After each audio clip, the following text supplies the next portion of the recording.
جايين من كل مكان للصويرة زينة البلدان زوروا ونرجع فرحان. I would like to wish to all of you a lot of happiness, bracha v'atzlacha. This week we are reading the parasha of Korach. The parasha of Korach, it's the parasha of the revolution against Moshe Rabbeinu. Some people, like Korach, they decided to do a revolution. And it's very, very, very difficult to understand, to believe. Such a man like Korach, really, he was a big man, he was not a normal man. He was a holy man, he was a prophet. Even he knew that in his generation there'll be a prophet named Shmuel, that he is the equivalent of Moshe and Aaron. That means Korach was not a normal man. He was a very big holy man, and besides this, he was among the people who hold the Aaron. The Aaron is the ark of when they were there, the 10 commandments that Hashem gave to Moshe, they were there. No one can touch the Aaron. Anyone who touches the Aaron, he can die. Only special people can touch the Aaron. So I do not understand what happened to Korach. Why Korach suddenly he became a bad man? He became a revolutionary. He started to make fun of the Torah. He started to, I don't understand what happened to him. And according to Arizal, a big tzaddik, a big Kabbalist, he said, when, please God, Mashiach will come and we will build this third temple, the one that he will be the great priest, the Kohen Gadol, will be Korach. That means that Korach, he was a tzaddik, and when Mashiach will come, he will become the tzaddik, he will become the one who will be the Kohen Gadol. So what happened to him now? That he's jealous of Aaron HaKohen, that he wanted to take the place of Aaron HaKohen. If Hashem choose Aaron, who are you, Korach, to make a fight to take the place of Aaron HaKohen? If Hashem wanted you, he will choose you before you choose Aaron. If Hashem choose Aaron, that means that Aaron is the best, he's better than you. So what happened to Korach? Why Korach? He was such a foolish man to do this revolution against Moshe and Aaron. What happened to him exactly? So, I don't understand.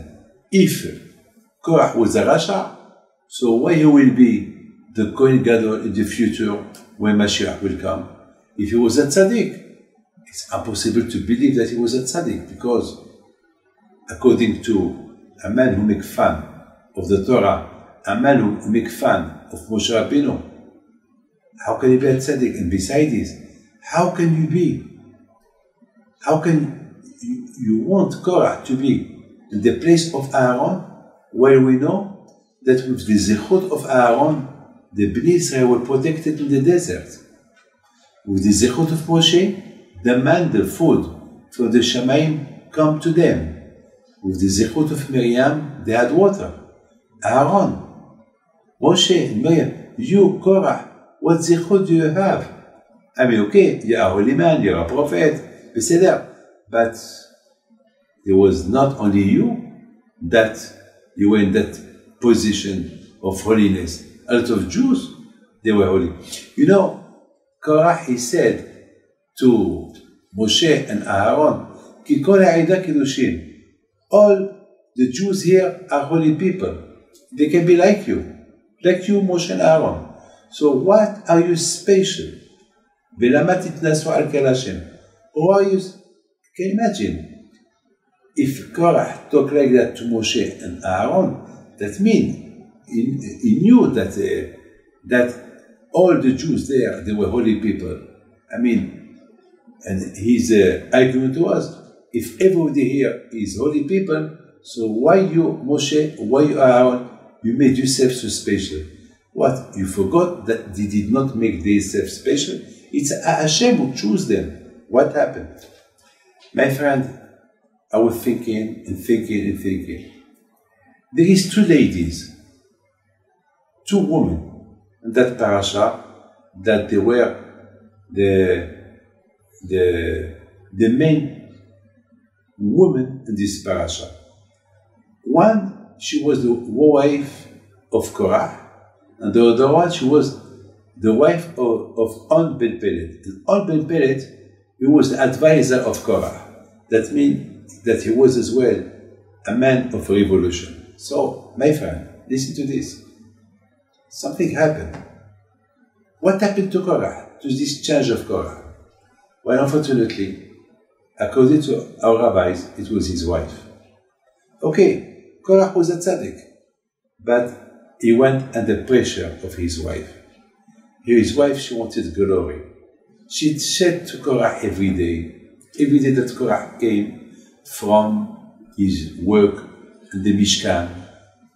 I'm sure that Korah was a big ba'ad tzedakah. He was doing only good things. He was a tzaddik. He was learning Torah. But every time that he come to the house, his wife, she will attack him.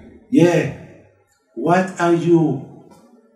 You are the most rich man, the Jewish people here, and you are nothing. You only hold the Aaron.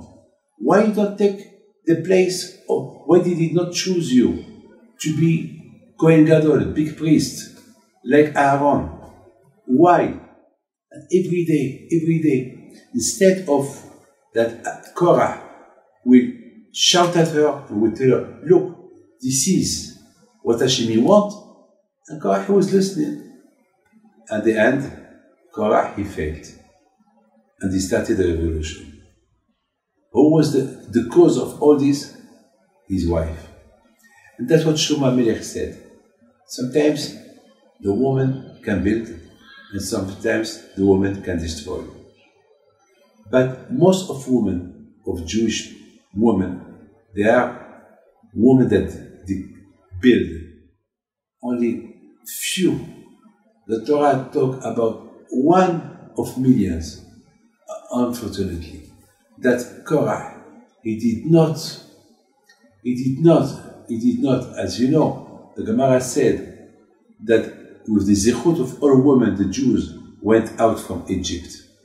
Because the Jewish women, they supported their husbands. The only woman that did not die in the desert, the only Jews that did not die in the desert was the woman. No woman died. All the Jews that they talk bad about Israel, they died in the desert during the 40 years. But the woman, no woman died in the desert. Why? Because the woman, they wanted to go to Eretz Israel. They wanted to enter Israel. So you see that the women, they were fantastic. But unfortunately here, there was a weak woman, the wife of Korah, that pushed him to his death. And this is something that we have to learn, that unfortunately, who is behind all men that can build themselves is the woman. And we see the wife of On Ben Pelet, she was the one that she saved her husband. Her husband was the advisor of Korah. And she told him, why you go against Moshe Rabbeinu? Why you advise Korah to be a bad people? You support all the advice that his wife gave him. So he said, well, I have no choice. He has a case, so I support his case. So she told him, look, if Korah win, you will win nothing.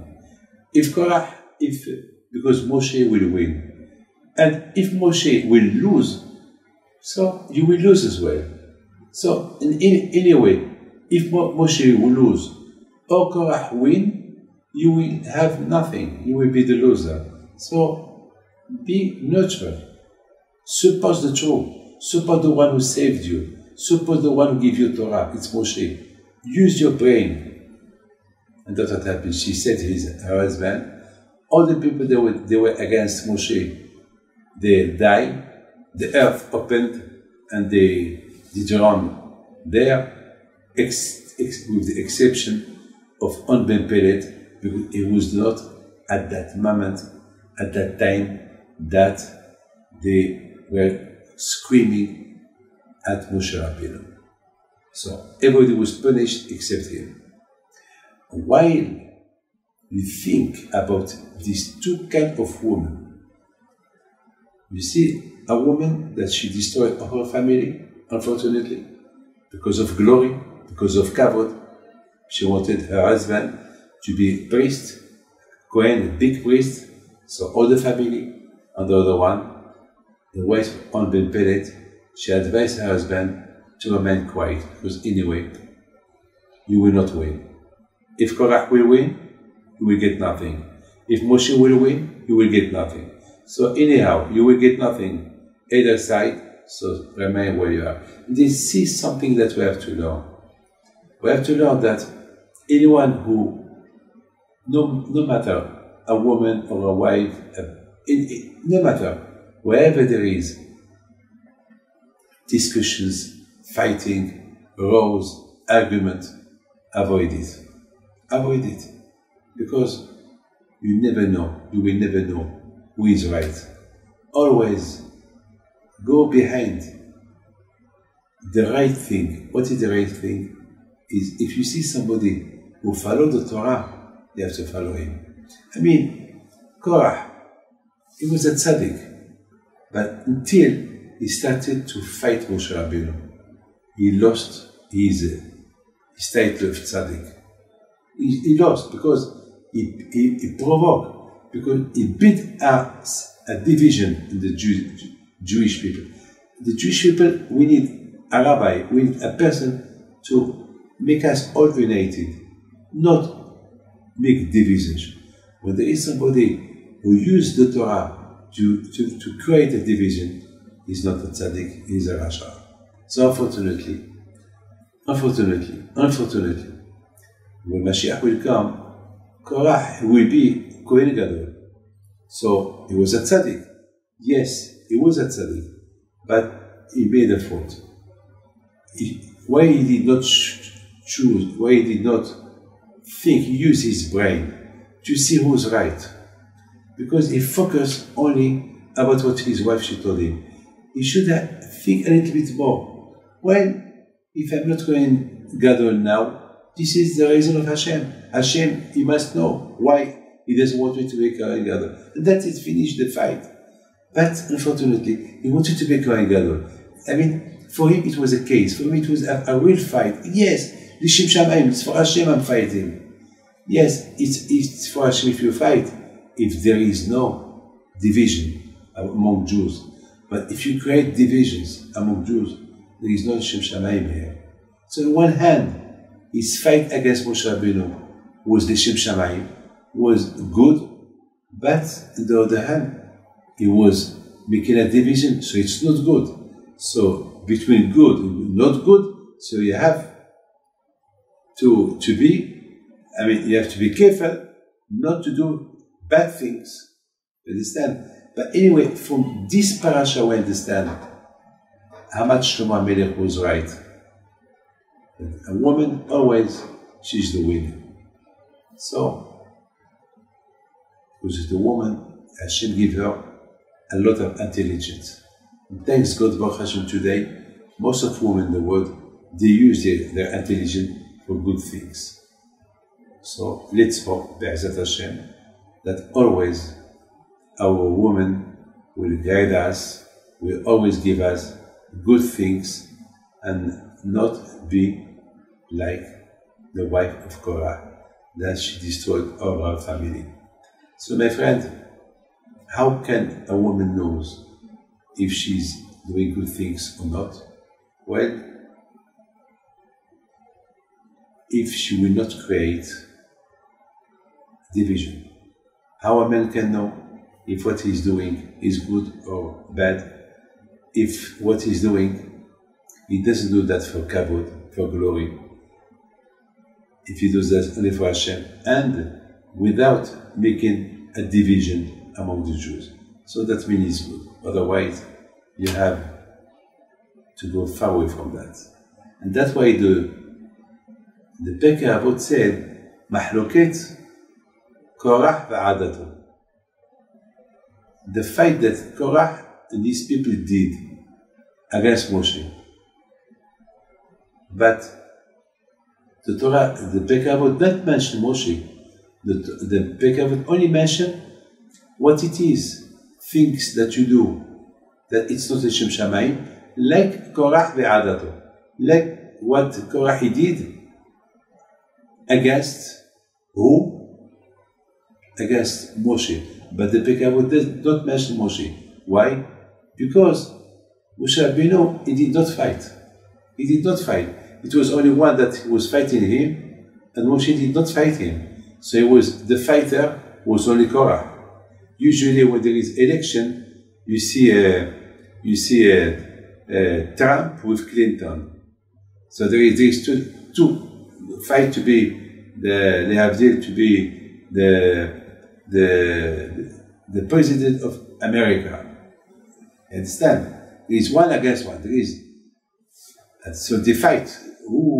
Then the people will decide who will be the president. But among Moshe and Korah, Moshe, he did not fight about his place. Who was fighting Korah? He wanted the place of Moshe. But what it is L'Shem Shamayim? Beit Hillel, Beit Shammai. Because Beit Hillel, all what they teach is for Hashem. Beit Shammai, all what they teach is for Hashem. So it was their fight for Hashem. That was L'Shem Shamayim. But the Mahloket that Korah created, it was not L'Shem Shamayim, because it was fighting against God. Because Moshe didn't answer him, he didn't fight him. Because Moshe Rabbeinu was chosen by God, he didn't choose himself. My friend, I would like to wish to all of you, Bracha v'Hatzlacha, God bless you, and I wish you well.